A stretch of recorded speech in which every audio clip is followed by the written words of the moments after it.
우리는 살면서 참 많은 사람을 만납니다. 그 중에는 능력 있고 유능해서 분명히 존경할 만한데도 이상하게 마음이 가지 않고 오히려 거리가 느껴지는 사람들이 있습니다. 왠지 모르게 불편하고 친해지기가 어려운 그런 사람들이요. 왜 우리는 이들에게 쉽사리 정을 주지 못할까요? 이들은 무엇이 우리를 불편하게 만드는 걸까요? 어떤 면이 우리의 마음을 답답하게 만드는 것일까요? 어쩌면 그들 안에 있는 어떤 특성들이 우리로 하여금 무의식적으로 방어막을 치게 만드는 건 아닐까요? 프랑스의 철학자 몽테뉴는 이런 말을 했습니다. 우리는 타인의 덕목에서 배울 점을 찾지만 타인의 결점에서도 배울 점을 찾아야 한다고 말입니다. 그렇다면 오늘 우리는 사람에게 잘하지만 정이 안 가는 사람들의 특징들을 통해 우리 자신을 돌아보고 우리 안에 어떤 면을 더 살피고 다듬어야 할지 함께 고민해보는 시간을 가져보겠습니다. 이러한 자기 성찰의 과정은 단순히 타인을 이해하는 것을 넘어 우리 자신의 인간관계를 더욱 풍요롭게 만들고 진정한 리더십과 매력을 갖추는데 필수적인 요소가 될 것입니다. 첫 번째 특징은 바로 지나친 자기 중심성입니다. 모든 대화의 중심에 자신이 있고 모든 상황을 자신에게 유리한 방향으로만 해석하는 사람들이 있습니다. 이들은 자신이야말로 세상의 중심이며 타인들은 그저 자신의 빛을 더욱 밝혀줄 배경쯤으로 생각하는 경향이 있습니다. 그들은 어떤 모임에서든 가장 좋은 자리, 가장 좋은 음식을 차지하려 들고 대화 중에도 끊임없이 자신의 이야기만을 합니다. 다른 사람이 어떤 이야기를 꺼내도 결국은 자신의 경험담이나 성과로 귀결시키는 놀라운 능력을 발휘하고는 합니다. 누군가 힘들었던 경험을 이야기하면 나는 그런 일은 아무렇지도 않게 이겨냈어라며 자신의 강인함을 과시하고 다른 사람이 성취를 말하면 그 정도는 나도 해봤는데 사실 별거 아니더라 식으로 평가절하 합니다. 심지어 상대방의 고충을 듣는 중에도 그 이야기를 자신의 경험과 연결시켜 결국은 자기 자랑으로 마무리 짓는 경우도 허다합니다. 이들은 타인의 감정에 공감하기보다는 자신의 우월감을 확인하는데 더 관심이 많습니다. 이런 사람들과 함께 있으면 우리는 대화의 상대가 아니라 그저 자신의 이야기를 들어주는 청중에 불과하다는 느낌을 받게 됩니다. 우리의 존재가, 우리의 감정이, 우리의 경험이 전혀 존중받지 못하는 듯한 기분이 들게 되죠. 그들의 눈에는 오직 자신만이 보이고 타인의 감정이나 필요는 안중에 없는 듯합니다. 이기심은 인간의 본성 중 하나이지만 그것이 지나쳐 타인의 존재를 지워버릴 때 관계는 더 이상 발전할 수 없습니다. 고대 그리스의 철학자 아리스토텔레스는 인간은 사회적 동물이다라고 말했습니다. 사회 속에서 인간은 상호작용하고 서로에게 영향을 주며 살아갑니다. 그러나 지나치게 자기 중심적인 사람은 이 상호작용의 균형을 깨뜨립니다. 그들은 타인과의 진정한 관계 맺음보다는 자신의 욕구를 충족시키는 데만 몰두합니다. 심지어 타인과의 관계에서 오는 이점을 최대한 활용하려 하면서도 그에 상응하는 노력이나 배려를 기울이지 않는 모습도 자주 보입니다. 그 결과 주변 사람들은 점차 그들에게서 멀어지게 됩니다. 그들의 탁월한 능력은 인정할지라도 마음으로는 쉽게 다가서지 못하게 되는 것이죠. 마음이 다치는 것은 너무나 당연한 결과입니다. 이런 자기 중심성은 결국 자신을 고립시키는 결과를 초래하며 진정한 협력이나 깊은 유대를 형성하는데 결정적인 장애물이 됩니다. 두 번째 특징은 공감 능력의 부재입니다. 잘하지만 정이 안 가는 사람들은 타인의 감정에 둔감하거나 심지어는 무관심한 태도를 보입니다. 그들은 냉철한 분석과 논리적인 판단에는 능하지만 정작 사람의 마음을 헤아리는 데는 서툽니다. 누군가 슬픔에 잠겨 있을 때 그들은 왜 슬퍼하는지 모르겠네. 그건 그냥 내가 약해서 그런 거야라며 감정을 비난하거나 그건 이성적으로 생각하면 아무것도 아니야라며 감정을 무시합니다. 어떤 문제에 직면했을 때 그들은 해결책을 제시하는 데만 급급할 뿐, 그 과정에서 상대방이 느끼는 좌절감이나 불안감에는 전혀 공감하지 못합니다. 친구가 직장에서 어려운 일을 겪고 있다고 토로할 때 보통의 친구라면 따뜻한 위로의 말 한마디라도 건네며 공감하려 할 것입니다. 하지만 공감 능력이 부족한 사람은 그건 내가 일을 제대로 못해서 그런 거 아니야? 내가 볼 땐 이렇게 저렇게 해야 해라며 차가운 분석과 비판만을 늘어놓습니다. 그들의 말은 논리적으로는 맞을지 몰라도 마음은 전혀 따뜻해지지 않습니다. 오히려 더 상처받고 외로워지는 경험을 하게 되죠. 그들은 종종 나는 사실만 말했을 뿐이야, 거짓말할 수도 없잖아라고 항변하지만 진실을 말하는 방식에도 배려와 따뜻함이 필요하다는 것을 간과합니다. 사실을 말하는 것과 타인의 감정을 존중하는 것은 결코 상충되는 개념이 아님에도 불구하고 그들은 이 둘을 분리하여 생각하는 경향이 있습니다. 독일의 철학자 쇼펜하우어는 인간은 고통을 경험하는 존재이다라고 했습니다. 타인의 고통에 공감하지 못하는 사람은 결국 혼자 고립될 수밖에 없습니다. 우리는 누구나 이해받고 싶어 하고 우리의 감정이 존중받기를 원합니다. 공감은 인간관계를 지탱하는 가장 중요한 기둥 중 하나입니다. 이 기둥이 흔들릴 때 아무리 뛰어난 능력과 재능을 가졌다고 해도 사람들의 마음을 얻기는 힘들어집니다.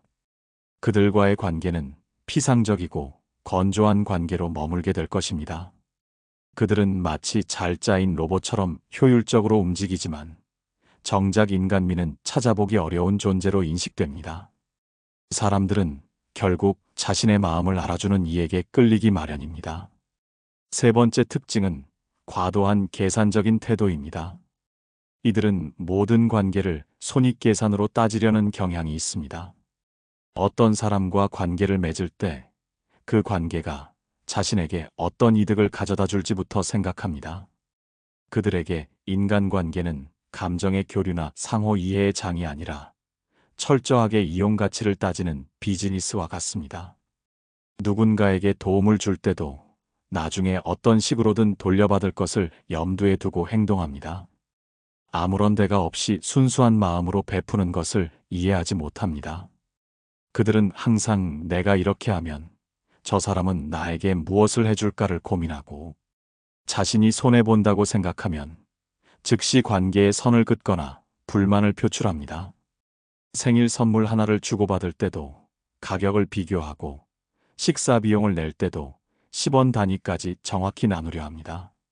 심지어 약속 장소나 시간조차도 자신에게 최대한의 이득이 되는 방향으로 정하려 하며 타인의 편의는 고려 대상이 아닌 경우가 많습니다. 이러한 태도는 처음에는 합리적으로 보일 수 있지만 점차 관계를 피곤하고 건조하게 만듭니다. 사람들은 본능적으로 자신을 이용하려 한다는 느낌을 받을 때 불쾌감을 느끼고 거리를 두게 됩니다. 순수한 마음에서 우러나오는 배려나 호의를 기대하기 어렵게 되는 것이죠. 그들과의 관계에서는 항상 어떤 대가를 치러야 할지 계산해야 하므로 마음 편히 교류하기가 어렵습니다. 고대 로마의 철학자 세네카는 가장 값진 것은 아무런 대가도 바라지 않고 베푸는 것이다라고 했습니다. 계산적인 관계는 결코 깊어질 수 없습니다. 인간관계는 때로는 비합리적이고 때로는 손해를 감수하는 것에서 더 깊은 신뢰와 유대가 형성됩니다. 모든 것을 계산하려 드는 사람은 결국 진정한 친구나 동료를 얻기 힘들어집니다. 그들의 주머니는 채울 수 있을지 몰라도 마음은 텅 비게 될 것입니다. 결국 그들은 수많은 이해관계로 얽힌 인맥만을 가질 뿐 진정으로 마음을 나눌 수 있는 사람을 얻지 못합니다. 이는 외로움을 유발하며 정신적인 풍요로움과는 거리가 먼 삶을 살게 될 가능성이 큽니다. 네 번째 특징은 비판적이고 부정적인 시선입니다. 정이 안 가는 사람들은 세상과 타인을 바라보는 시선이 매우 비판적이고 부정적인 경향이 있습니다. 그들은 어떤 상황에서든 단점이나 문제점을 먼저 찾아내고 칭찬보다는 지적을, 격려보다는 비난을 일삼습니다. 어떤 사람이 좋은 아이디어를 내면 그건 이미 해봤던 건데 성공 못했잖아라거나 그렇게 하면 분명히 예상치 못한 문제가 생길 거야. 내가 장담해라며 찬물을 끼얹습니다. 누군가 성공을 거두면 그 사람의 노력보다는 운이 좋았다거나 다른 사람의 도움 덕분이라고 깎아내립니다. 심지어 자신조차도 완벽하지 않다는 것을 인정하지 못하고 작은 실수에도 자신을 가혹하게 채찍질합니다. 그들은 타인의 노력을 인정하기보다는 항상 그 이면에 숨겨진 불순한 의도나 약점을 찾으려 합니다. 그들과 함께 있으면 긍정적인 에너지를 얻기보다는 오히려 기가 빨리고 의욕을 잃게 됩니다. 그들은 끊임없이 불평하고 세상을 불신하며 타인을 믿지 못합니다. 주변 사람들은 그들에게 어떤 좋은 소식을 전하기도 주저하게 되고 자신의 약점을 드러내는 것을 두려워하게 됩니다. 왜냐하면 그들의 날카로운 비판의 칼날이 언제 자신을 향할지 모르기 때문입니다. 독일의 철학자 니체는 우리가 사는 이 세계는 우리가 그것을 어떻게 보느냐에 따라 달라진다라고 말했습니다. 세상과 타인을 부정적으로만 바라보는 사람은 결국 스스로를 고립시킵니다. 긍정적인 에너지는 사람들을 끌어당기지만 부정적인 에너지는 사람들을 밀어냅니다. 끊임없이 비판하고 불평하는 태도는 주변 사람들에게 피로감을 안겨주고 결국에는 마음의 문을 닫게 만듭니다.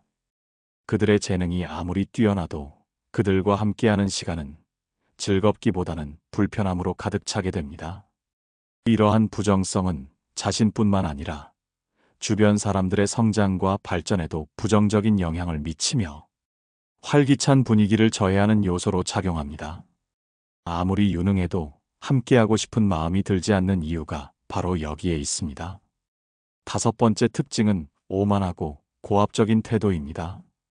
자신의 능력에 대한 과신이 지나쳐 타인을 무시하거나 자신의 의견만이 옳다고 여기며 다른 사람의 의견을 경청하지 않습니다.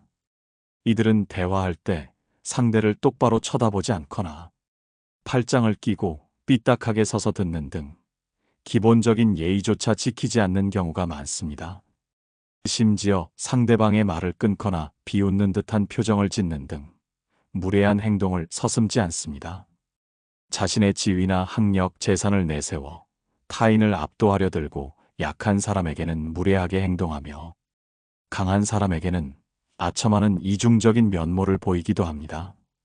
회의석상에서 자신의 의견을 관철시키기 위해 고압적인 자세로 상대를 몰아붙이거나 부하 직원에게 지시를 내릴 때 명령조로 반말을 사용하는 등의 행동은 주변 사람들의 반감을 사기 쉽습니다. 설령 그들의 의견이 논리적으로 옳다고 하더라도 그들의 고압적인 태도 때문에 사람들은 마음속으로 반발하게 되고 그들과 함께 일하거나 교류하고 싶지 않다는 생각을 하게 됩니다. 겸손은 사람의 마음을 얻는 가장 중요한 미덕 중 하나입니다. 뛰어난 능력을 가졌더라도 오만함이 그 능력을 가려버립니다. 오만한 사람은 배우려 하지 않고 타인의 조언을 받아들이려 하지 않습니다. 그들은 마치 자신이 모든 것을 알고 있다는 착각에 빠져 새로운 지식이나 관점을 받아들이지 못합니다. 이탈리아의 철학자 마키아벨리는 인간은 사랑받기보다는 두려워하는 것이 더 안전하다라고 말했지만 이는 군주의 통치 방식에 해당될 뿐 개인 간의 관계에서는 해당되지 않습니다.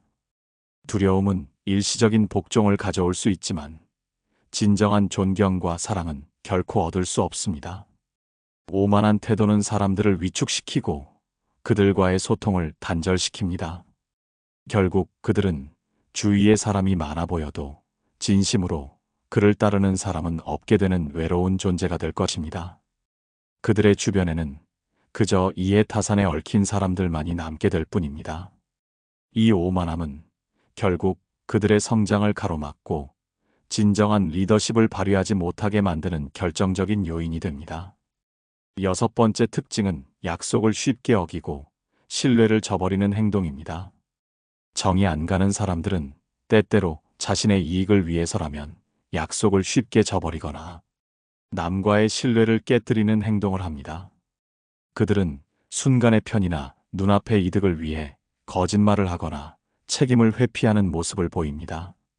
예를 들어 다음에 꼭 밥 한 번 사줄게라고 말해놓고는 절대 연락하지 않거나 이건 비밀인데 너한테만 말하는 거야라고 해놓고는 다른 사람에게 아무렇지 않게 소문을 퍼뜨리는 식입니다. 중요한 프로젝트에서 자신이 맡은 부분을 제대로 이행하지 않아 다른 사람들에게 피해를 주면서도 아무렇지 않은 얼굴로 변명만 늘어놓는 경우도 있습니다. 심지어 자신의 잘못을 인정하기보다는 남 탓을 하거나 상황 탓을 하며 책임을 전가하는 모습도 자주 보입니다. 이런 행동들은 당장은 큰 문제가 되지 않아 보일지 몰라도 장기적으로는 그 사람에 대한 신뢰를 완전히 무너뜨립니다. 신뢰는 인간관계의 가장 기본적인 토대입니다. 이 토대가 무너지면 그 어떤 관계도 지속되기 어렵습니다. 사람들은 그들의 뛰어난 능력이나 매력에도 불구하고 그들과 중요한 일을 함께하거나 깊은 관계를 맺는 것을 꺼리게 됩니다. 언제든 뒤통수를 맞을 수 있다는 불안감 때문에 늘 경계심을 놓지 못하게 되는 것이죠. 그들에게 한 번 실망한 마음은 좀처럼 회복되기 어렵습니다. 영국 철학자 존 로크는 약속은 서로의 의지를 하나로 묶는 행위이다라고 말했습니다. 약속을 어기는 행위는 그 의지를 찢어버리는 것과 같습니다. 신뢰를 잃은 사람은 결국 아무도 믿어주지 않는 외로운 섬이 될 수밖에 없습니다. 그들은 아무리 잘나도 결국 주변 사람들에게 정을 얻지 못하고 중요한 순간에 홀로 남겨질 것입니다. 결국 약속을 저버리는 행위는 단순히 개인적인 문제뿐 아니라 사회생활과 공동체에 대한 신뢰 자체를 훼손하는 심각한 결과를 초래합니다. 신뢰 없는 사회는 결코 건강하게 작동할 수 없습니다. 7번째 특징은 이중적인 태도와 표리부동한 모습입니다. 정이 안 가는 사람들은 상황과 상대방에 따라 태도가 180도 바뀌는 이중적인 모습을 보이는 경우가 많습니다. 강한 사람 앞에서는 한없이 약하고 비굴하게 행동하면서도 약한 사람 앞에서는 거만하고 냉정하게 돌변합니다. 윗사람에게는 깍듯하게 아첨하며 온갖 아부성 멘트를 날리지만 아랫사람이나 동등한 위치의 동료에게는 무시하거나 함부로 대하는 태도를 보입니다. 예를 들어 상사 앞에서는 일 잘하는 척, 착한 척하지만 뒤돌아서서는 동료의 험담을 하거나 자신의 일을 교묘하게 떠넘기는 식입니다. 또한 공적인 자리에서는 도덕적이고 윤리적인 척하지만 사적인 자리에서는 전혀 다른 모습을 보이기도 합니다. 이런 이중성은 주변 사람들에게 큰 불신감을 안겨줍니다. 어떤 모습이 진짜 그들의 본 모습인지 알 수 없기 때문입니다. 사람들은 그들이 자신에게도 언제든 돌변할 수 있다고 생각하며 경계심을 갖게 됩니다. 그들의 겉모습과 속마음이 다르다는 것을 알게 되면 그들에 대한 신뢰는 산산조각 나고 정은커녕 혐오감마저 들게 됩니다. 이런 사람들과의 관계는 항상 가식적이며 진정한 교류가 불가능합니다. 영국의 철학자 프랜시스 베이컨은 위선은 악덕에 대한 존경의 경이이다라고 말했습니다. 위선적인 태도는 아무리 뛰어난 재능을 가졌다 하더라도 그 사람의 품격을 떨어뜨리고 사람들로부터 멀어지게 만듭니다. 우리는 진솔하고 일관된 태도를 보이는 사람에게 신뢰감을 느끼고 마음을 열게 됩니다. 이중적인 태도는 사람들을 혼란스럽게 하고 결국에는 마음의 문을 닫게 만듭니다. 그들은 잠시 사람들을 속일 수 있을지 모르지만 결국에는 진정한 관계를 맺지 못하고 외로운 길을 걷게 될 것입니다. 이러한 표리부동한 모습은 결국 자신의 평판을 훼손하고 사회적으로도 고립을 자초하는 결과를 낳게 됩니다. 우리는 지금까지 사람들에게 잘하지만 정이 안 가는 사람들의 7가지 특징에 대해 이야기 나누었습니다. 이 모든 특징의 공통점은 무엇일까요? 바로 타인에 대한 이해와 공감 그리고 진정한 존중의 부족입니다. 그들은 자신을 중심으로 세상을 바라보고 타인을 수단으로 여기며 자신의 감정만이 중요한 줄 압니다. 능력은 뛰어나지만 사람의 마음을 얻는 데는 서툰 것이죠. 우리는 이들의 특징을 통해 우리 자신을 돌아볼 수 있습니다. 혹시 나도 모르게 이런 모습들을 보이고 있지는 않은가요? 나의 말과 행동이 타인에게 불편함이나 상처를 주고 있지는 않은가요? 스스로에게 질문해 보아야 할 것입니다. 자기 성찰은 우리를 더 나은 사람으로 이끄는 첫걸음입니다. 이 모든 것들은 결국 인간관계의 본질에 대한 질문으로 귀결됩니다. 우리는 무엇으로 사람의 마음을 움직일 수 있을까요? 진정한 능력은 탁월한 기술이나 지식뿐만 아니라 사람의 마음을 얻는 데 있다는 것을 기억해야 합니다. 우리 사회는 빠르게 변하고 있지만 인간의 마음을 움직이는 기본적인 원칙은 변하지 않습니다. 타인에 대한 이해와 공감 그리고 진정한 존중이야말로 우리가 정이 가는 사람이 될 수 있는 가장 중요한 덕목일 것입니다. 우리가 진심으로 타인을 배려하고 그들의 감정에 귀 기울이며 약속을 소중히 여기고 일관된 모습을 보일 때 비로소 사람들은 우리에게 마음을 열고 진정한 관계를 맺으려 할 것입니다. 이는 단순한 호감을 넘어 깊은 신뢰와 존경으로 이어지며 우리의 삶을 더욱 풍요롭고 의미 있게 만들 것입니다. 이제 우리는 이 7가지 특징을 통해 우리 자신을 돌아보고 앞으로 어떤 사람이 되어야 할지 깊이 생각해 볼 수 있게 되었습니다. 우리 안에 따뜻한 마음과 겸손함을 바탕으로 진정으로 사람들의 마음을 얻는 현명한 존재가 되기를 바랍니다. 오늘 긴 이야기 함께 해주셔서 고맙습니다. 이 마음이 닿았다면 앞으로도 함께 걸을 수 있도록 구독과 좋아요로 마음을 나눠주세요.